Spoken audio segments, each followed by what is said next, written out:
The gap year is a social class term. It presumes that college is your eventual destination. It presumes that you have a goal and a project that you're going to work on in your gap year.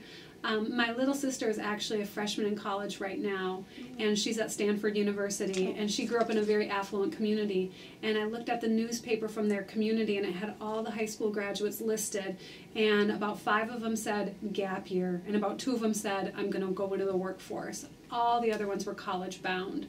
And so I think it was very typical within her community for people to use the term gap year as affluent students, and that they were going to go do mission work, they were going to travel, they had an internship lined up. It was something very specific. Education in the United States, I think in general, is really complicated, and we've come to a place in the United States that has and embraces a college for all mentality, and it's the assumption that this is the only route that there is, college, to being a legitimate, economically productive adult, as well as a decent human being.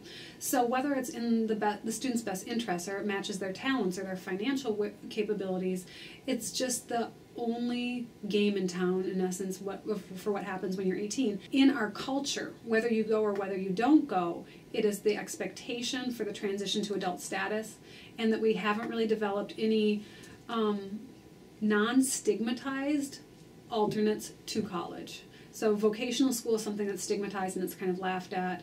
Going to get work experience or becoming an apprentice is something that's not really well understood, especially for middle class families. You know, those alternates are not well understood. So I think we are in a difficult place for people for whom college is not the best option, that the college for all mentality gets people I think in a situation that doesn't suit everyone. When you're 18, there's a lot of aspects of college that you're just not ready for. And one of those would be sort of impulse control and assessment of risk and other things of that nature. And college is a time full of temptations.